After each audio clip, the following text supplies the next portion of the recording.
Hi പുതിയൊരു വീട്ടിലേക്ക് ഇവിടെയും ഹൈറേജിനെ കുറിച്ച് തന്നെയാണ്. അപ്പോൾ നമ്മുടെ ഹൈറേജിനെ കുറിച്ച് പല കാര്യങ്ങളാണ് സംഭവിച്ചുകൊണ്ടിരിക്കുന്നത്. എന്തായാലും കമ്പനിയുടെ കയ്യിൽ നിന്ന് കാര്യങ്ങളൊക്കെ കൈവിട്ട് പോയിരിക്കുന്നു. 3 വർഷം പറ്റിച്ചത് ജനങ്ങൾ ചോറ് തിന്നാൻ തുടങ്ങിയിരിക്കുന്നു, അല്ലെങ്കിൽ ചോറ് ശരീരത്തിൽ പിടിക്കാൻ തുടങ്ങിയിരിക്കുന്നു എന്നൊക്കെ പറയാൻ തോന്നുകയാണ്.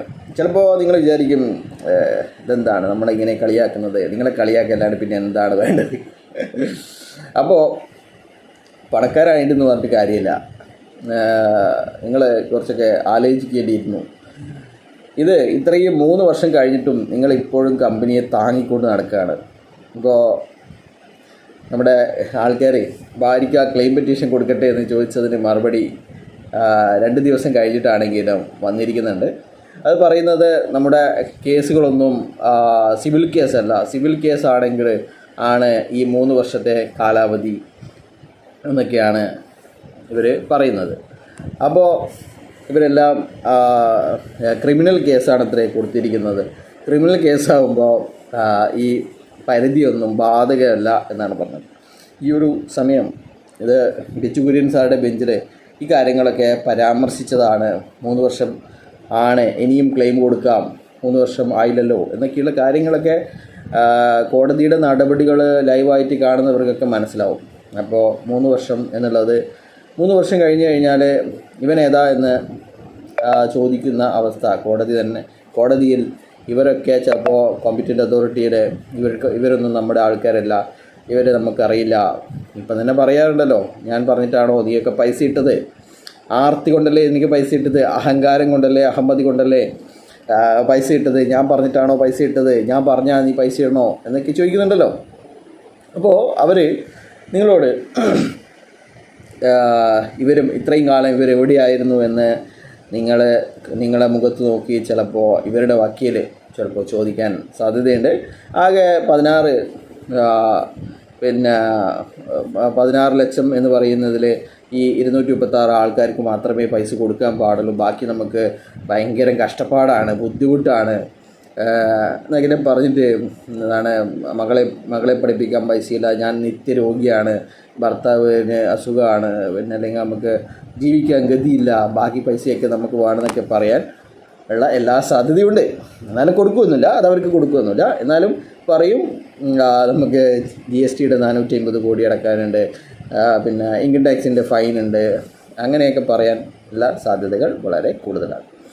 അപ്പോൾ മണ്ടന്മാരായ നിങ്ങൾ ഇനിയും ഇവരെ വിശ്വസിക്കുന്നുണ്ടെങ്കിൽ വിശ്വസിക്കുക. പണ്ട് നിങ്ങൾക്ക് ഓർമ്മയുണ്ടോ എന്നറിയില്ല, കാസർഗോഡുള്ള ചില ആൾക്കാരൊക്കെ വ്യക്തികളൊക്കെ വളരെ അത്യാവശ്യം അവർക്ക് പൈസ വേണമെന്ന രീതിയിൽ അവർ കേസ് കൊടുത്ത സമയത്ത് അവരെയൊക്കെ വിളിച്ച് അവരോട് പറഞ്ഞിരുന്നത്, നിങ്ങളിപ്പോൾ കേസ് കൊടുക്കരുത്, കേസ് കൊടുത്തു കഴിഞ്ഞാൽ ഇത് നീണ്ടുപോകും, നിങ്ങൾ ഒരു കാര്യം ചെയ്യൂ, അടുത്ത ഒക്ടോബറിൽ നമ്മൾ കേസ് പിൻവലിക്കും, എല്ലാവരുടെയും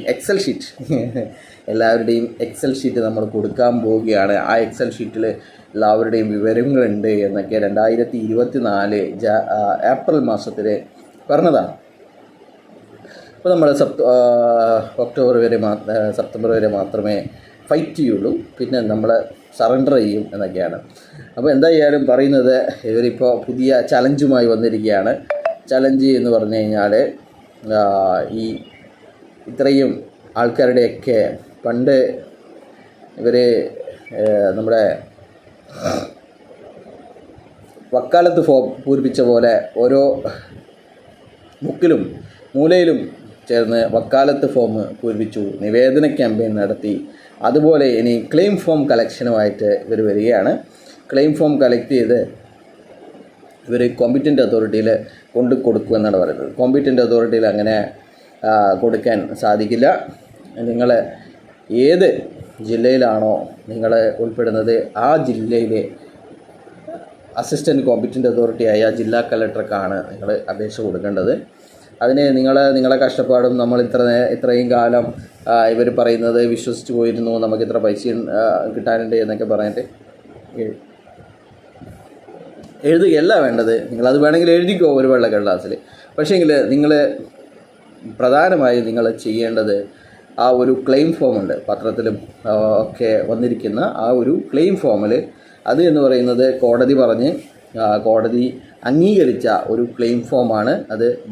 കേരളത്തിലെ എല്ലാ ബഡ്സ് കേസുകൾക്കും ബാധകമായിരിക്കുന്ന ഒരു ക്ലെയിം ഫോമാണ്. ആ ക്ലെയിം ഫോമിൽ വേണം നിങ്ങളുടെ എല്ലാ ബാക്കി ഉള്ള തെളിവുകളൊക്കെ വെച്ചുകൊണ്ട് ആ ക്ലെയിം ഫോമിൽ വേണം നിങ്ങൾ അപേക്ഷിക്കാൻ വേണ്ടിയിട്ട്. അല്ലാതെ നിങ്ങൾ ക്ലെയിം കൊടുക്കാതിരിക്കാൻ വേണ്ടിയിട്ടുള്ള, ഇവർക്കറിയാം ഇപ്പോൾ കമ്പനിക്ക് ഏതാണ്ട് ബോധ്യമായിട്ടുണ്ട് ഒരുപാട് ആൾക്കാർ ക്ലെയിം കൊടുക്കാൻ സാധ്യതയുണ്ട്. അപ്പോൾ ആ ഒരു സാധനത്തെ ഇല്ലാതാക്കാൻ വേണ്ടിയിട്ടാണ്.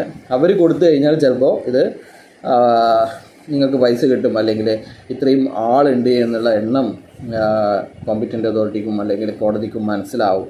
അതുകൊണ്ട് അത് കൊടുക്കാതിരിക്കാൻ വേണ്ടിയിട്ട്, ഇത് വാങ്ങിയിട്ട് കൊടുത്തു എന്ന് പറഞ്ഞ് കള്ളം പറഞ്ഞ് നിങ്ങളെ പറ്റിക്കാൻ വേണ്ടിയിട്ട് എന്തായാലും ഇങ്ങനെയൊക്കെയാണ് നടക്കാൻ പോകുന്നത്. എന്തായാലും നമ്മൾ പറഞ്ഞതൊന്നും ഇതുവരെ നടക്കാതിരുന്നിട്ടില്ല. ഇതൊക്കെയാണ് ഇവർ ആഗ്രഹിക്കുന്നത്.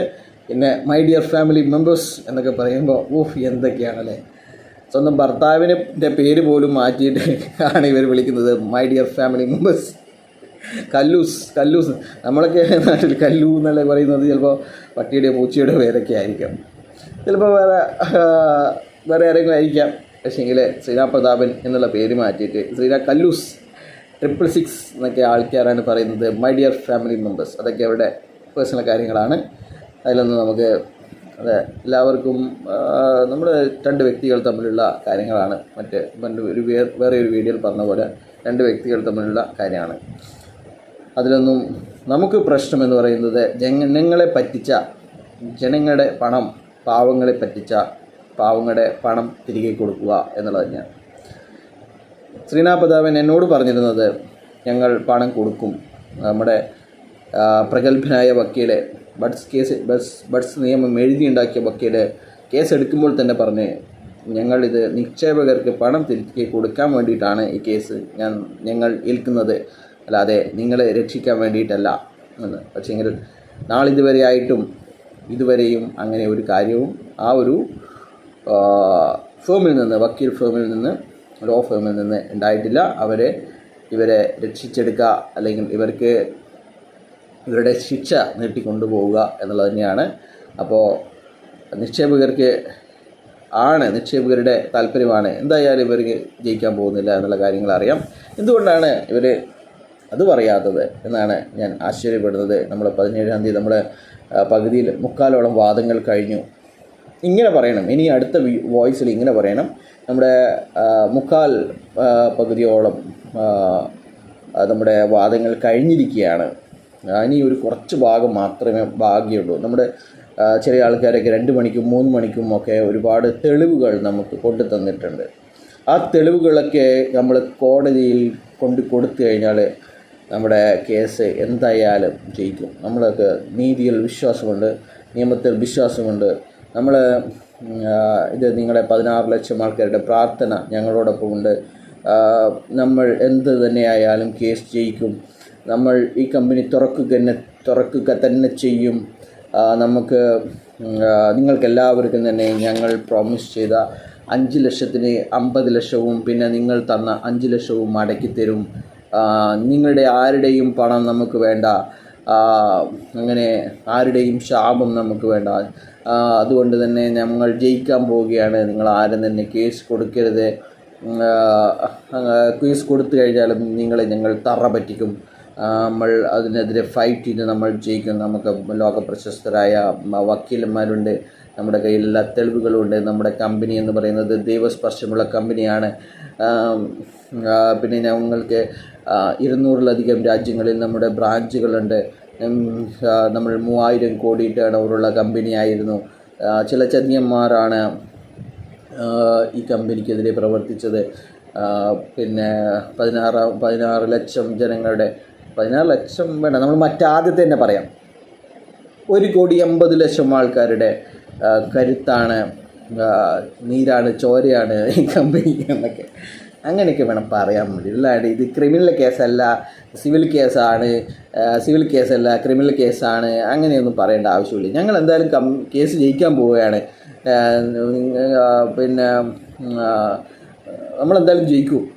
നിങ്ങൾ കേസ് കൊടുത്തവരൊക്കെ പണം കിട്ടില്ല. കേസ് കൊടുക്കാണ്ടിരുന്ന് കഴിഞ്ഞാൽ നമ്മൾ പൈസ തരും. അത് സൊസൈറ്റിയിലൂടെയാണ് വിതരണം ചെയ്യുക. അപ്പോൾ നിങ്ങൾ സൊസൈറ്റിയിൽ പോയിട്ട് അവിടെ എത്ര പൈസ കിട്ടാനുള്ളതിൻ്റെ കാര്യങ്ങളൊക്കെ ഭാര്യയ്ക്ക് ഏൽപ്പിക്കുക.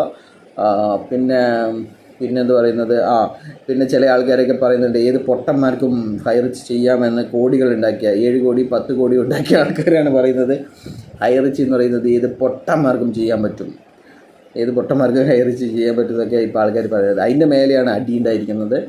അപ്പോൾ പൊട്ടൻ എന്ന് പറഞ്ഞിട്ട് ഇപ്പം പിന്നെ ഹൈറേജിൽ ഒരുപാട് പൈസ കൊണ്ടിട്ടിട്ട് ഇങ്ങനെ സേനാ പ്രധാനമന്ത്രി കാത്തിരിക്കുന്ന ആൾക്കാർ പറഞ്ഞു അത് ശരിയല്ല. പിന്നെ അവരിപ്പോൾ പുതിയ പണീച്ചയിൽ ചേർന്നിരിക്കുകയാണ്. പക്ഷേങ്കിൽ അവർ ഈ പറഞ്ഞത് തീരെ ശരിയായില്ല. പൊട്ടന്മാർക്കും ഹൈറേജ് ചെയ്യാൻ പറ്റുമെന്ന് പറഞ്ഞത് അവർക്ക് തീരെ ശരിയായിട്ടില്ല. അതെ, അത് പറയാൻ പറ്റില്ല. പൊട്ടന്മാർക്കും ഹൈറേജ് ചെയ്യാൻ പറ്റുമെന്നൊന്നും പറയാൻ പറ്റില്ല. ഹൈറേജ് എന്ന് പറയുന്നത് ദൈവസ്പർശമുള്ള കമ്പനിയാണ്. ഒരുപാട് പ്രൊജക്റ്റുകൾ ഈ കമ്പനിക്ക് ഉണ്ടായിരുന്നു. ആൾക്കാർ എങ്ങനെ മൂഞ്ചിക്കാം എന്ന് ഇവർക്ക് നന്നായിട്ട് അറിയാമായിരുന്നു. പിന്നെ ഒരുപാട് കുടുംബങ്ങൾ കോഞ്ഞാട്ടിയായിട്ടുണ്ട്. പണത്തിൻ്റെ പുറകെയും സെൻറ്റിൻ്റെ പുറകെയും കോട്ടിൻ്റെ പുറകെയും ഒക്കെ പോയിട്ട് ഒരുപാട് കുടുംബങ്ങൾ കോഞ്ഞാട്ടിയായിട്ടുണ്ട്. പിന്നെ പൈസ കൊണ്ടിട്ടിട്ട് വേറെ കുറേ കുടുംബങ്ങൾ കോഞ്ഞാട്ടിയായിട്ടുണ്ട്. എന്തായാലും ഹൈറിച്ച് ഒരു സംഭവം തന്നെയാണ്. ഇത്രയല്ലാണ്ട് വേറെ എന്താണ് പറയുന്നത്. നിങ്ങൾ ക്ലെയിം കൊടുക്കാൻ പോവാ, നിങ്ങൾക്കൊന്നും പൈസ കിട്ടാൻ പാടില്ല.